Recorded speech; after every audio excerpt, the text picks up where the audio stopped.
Here we have some code that has a list of questions, questions 1, 2, 3, and we've got the solutions. They're quite simple. They're going to be the same A, B, C, D, where the answers are 3, 4, 5 and 6. But when we try to print it, you can see we print the 3 questions, that's fine. But when we try to print the solutions, you can see that it just gives us A and then B for question 2 and C for question 3. So what we really want is these, our solutions, our options, to be lists. So if we make them lists, what does this do to our program? Let's try to run this. Now you can see we've got question 1 and now we've got A, B, C, D. Question 2, A, B, C, D. Question 3, A, B, C, D. But they've just got the square brackets around them, and we perhaps want A, B, C, D on different lines, which we can do in a for loop. So can we do this here? Well, these lists you can see are nested inside another list. Okay, so that seems a bit weird. Let me just comment this out, and imagine we just create a list called my list equals, and then we've got 1, 2, 3, 4. Okay, so if I print my list,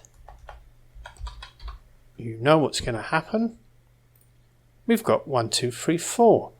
But what we could do is that we can have another list inside.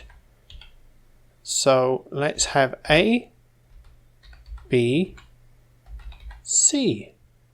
Now if we print this, you can see using the square brackets, you can see that we have A, B, C, which is a list, and that is inside, nested, inside our 1, 2, 4 numbers. So this is a list inside another list.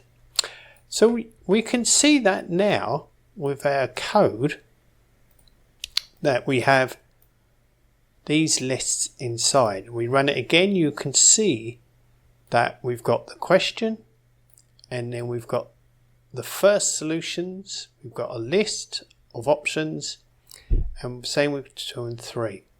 So how can we take these A, B, C, Ds and put them on different lines? Well, what we can do, we can put a loop inside a loop as well.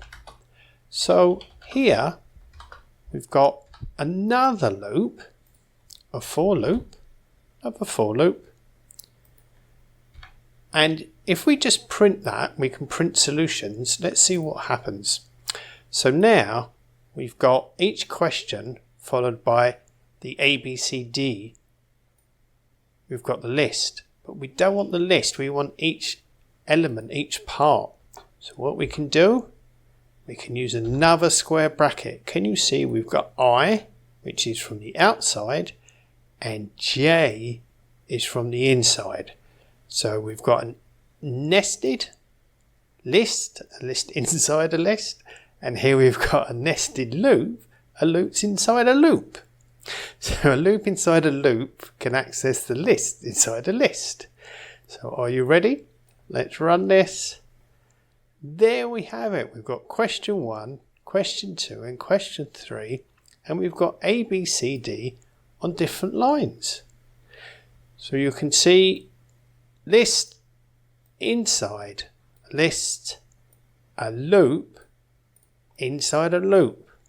The main thing to look here is this space is the first for loop. So this is the first for loop, and here's 2 spaces, so that's the second for loop.